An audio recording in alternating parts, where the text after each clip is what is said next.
Estamos de volta recebendo hoje Prateek Deshmukh, líder de inovação da Atal Innovation Mission do NITI Aayog, uma organização do Governo da Índia. Prateek, you mentioned before that you were doing a lot of experiences including AI in education to try to find the best way of using AI. So can you explain us and give us some examples of what you have been doing, please? Yeah. So firstly, as I mentioned that we had created the learning module on AI with the help of NASSCOM. One very interesting initiative that we did was integrating AI and tinkering into the standard curriculum. So what we did was we took a group of high performing teachers. We trained them on AI and tinkering. And these teachers then designed lesson plans where your standard curriculum topics were taught using AI and tinkering. And this was not only limited to science subjects, even social science was taught using AI and tinkering. So we wanted to see that whether these your learning can improve using these experiential learning. And we saw some really great results. And we have created around 100 plans, lesson plans. And these teachers are now teaching your regular topics using AI and tinkering, which is resulting in much better understanding by the students. So we have that resource for free of cost on our website also. So those who want to check it out are free to do so. Oh, this is so good, because we are just facing this issue in Brazil right now, because in 2023, we have a law since 2023 that we have to introduce in all schools, for instance, computational thinking, and all these competencies and skills that students need to have to live in this digital world. So we are just doing the same, trying to organize our lesson plans here, and India is being so generous. Thank you so much for giving us this insight and being able to access this lesson plan. So this is a very nice tip for our teachers that are listening to our program.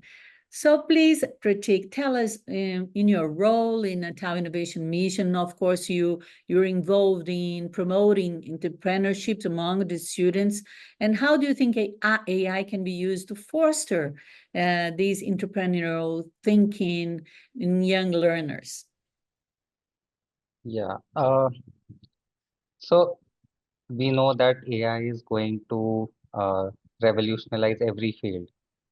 So it is imperative that we equip our students for the future, and the entrepreneurs who will be solving problems for the society need to have access to this powerful technology.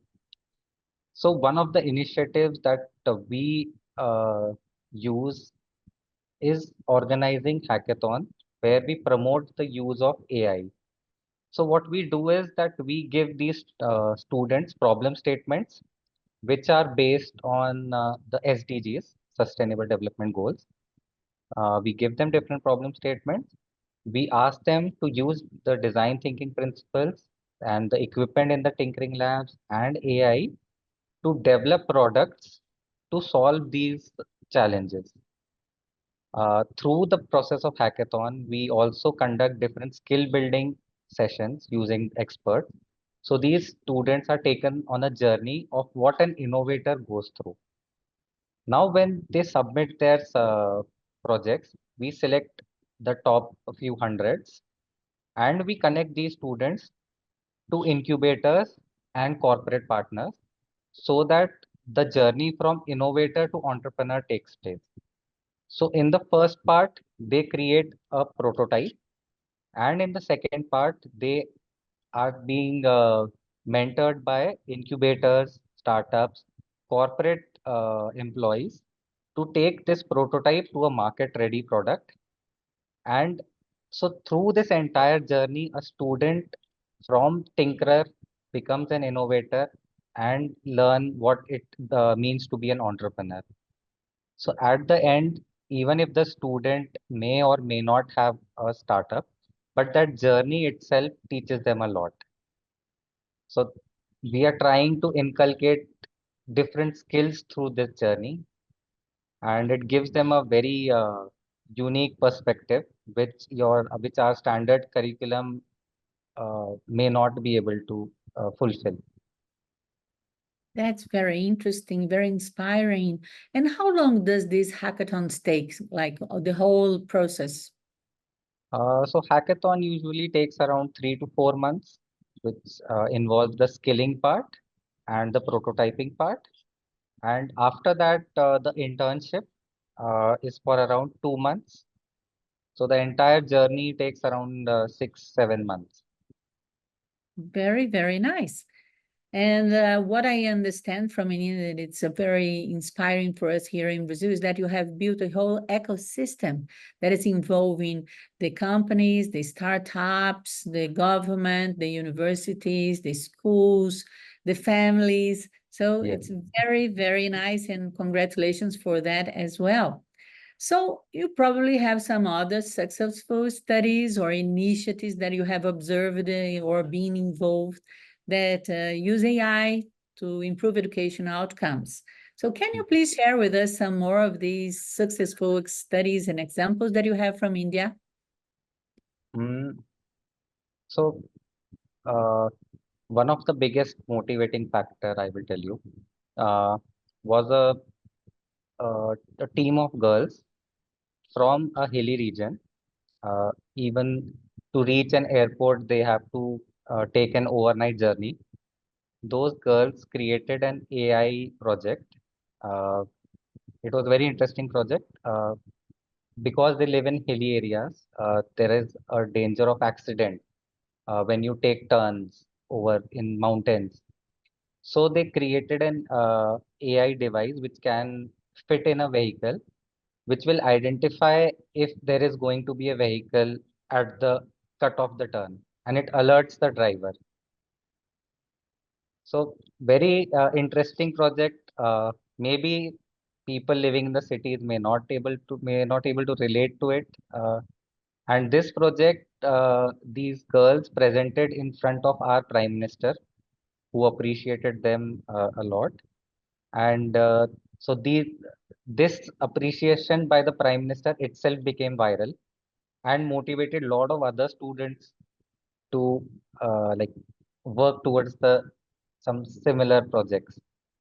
So I think that can be one very interesting factor where recognition of these brilliant ideas by some important personalities can like give a huge motivation to the students. Hmm. Something else that I have noticed in India that I think it's quite inspiring as well is the way that you're promoting inclusion and diversity in Yes. your AI and education initiatives. Can you tell us some more on how this inclusion is being achieved and being organized? Yes. So a great example would be the inclusion of girls in STEM. Usually there is a typical thinking that STEM is only for boys. So when we started around 4, 5 years back, the participation of girls in different competitions was around 25, 30%. But now we are happy to uh, say that the percentage is nearly equal. Like 50% girls are among the participants and as well as among the winners. And a lot of girls are going ahead and want to pursue this as a career. So that was a very interesting change that we saw over these years with the help of these labs. And not only girls, but students who are from government schools or public schools, and the students who are in rural areas who may not have access to all the urban facilities. We are seeing a lot of participation from these areas.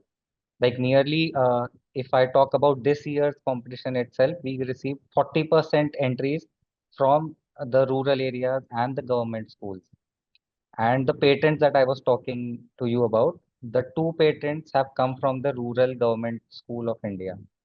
Mm, So very, we are, very nice. yeah, so we are trying to like promote them.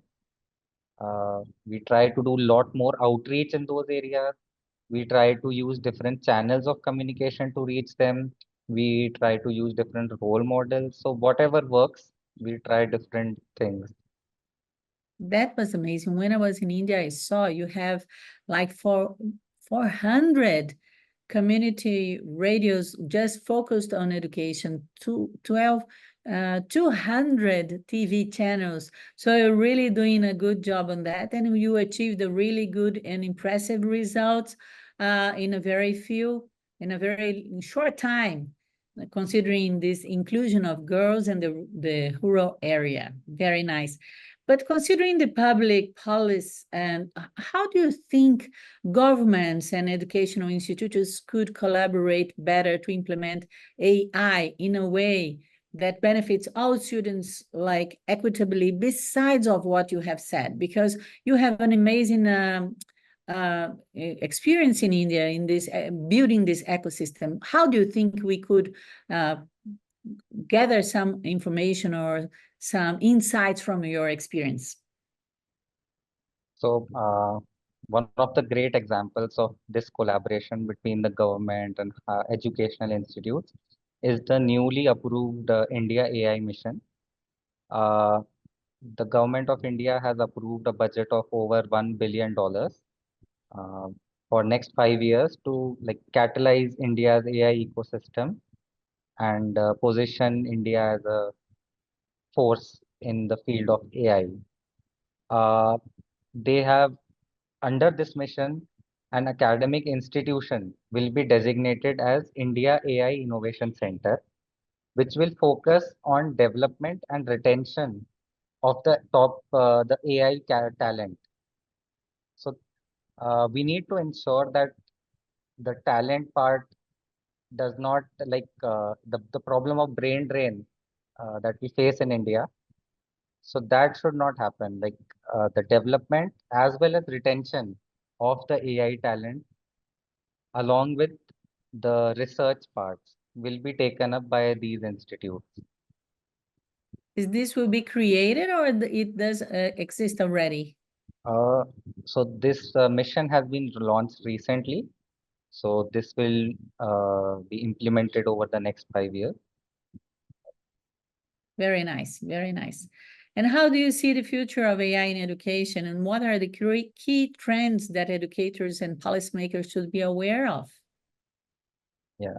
So as I have said already that the AI is going to be present in every field, and uh, there is a common fear that AI is going to take away human jobs. But what I feel is that those having AI skills will replace those who don't have AI skills. So it is important that we equip our students with these skills. Uh, one uh, important thing that we should take care of that is that we have seen recently when there was the Microsoft cloud outage. It shook the entire world. A lot of flights were grounded and a lot of things happened. And a lot of experts like Sam Altman and Elon Musk have already warned about the kind of damage that AI can do.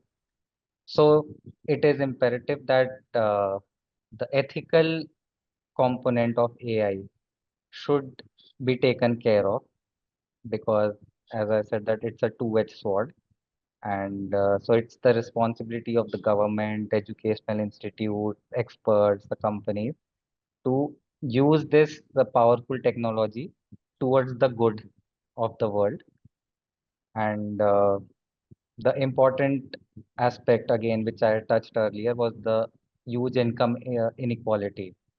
So it is important that the benefits of AI should be equitably distributed among all the regions. There should be equal access of this technology to all the areas. Uh, to do that, we need to create a powerful uh, for teacher community which is trained in AI, because if you train one teacher, you train hundreds of students. So we need that powerful community. So it will need lot of effort, especially like countries such as India and Brazil, which have a lot of area to cover. So I think that is one place to go, because the teachers can not only teach AI to the students, but also teach the ethical use of AI to the students. Perfect. Thank you so much. And in this way, we reach the end of our program. E assim chegamos ao fim de mais uma edição do programa IAgora Entrevista. Muito obrigado. Thank you so much, Prateek Deshmukh. E a você que nos acompanhou, siga o nosso canal do YouTube e assista também o nosso programa pela UNB-TV, pelo canal 15 da NET Brasília e pelo site unbtv.unb.br. Até a próxima. Bye bye. Thank you so much, Prateek. Thank you so much for having me.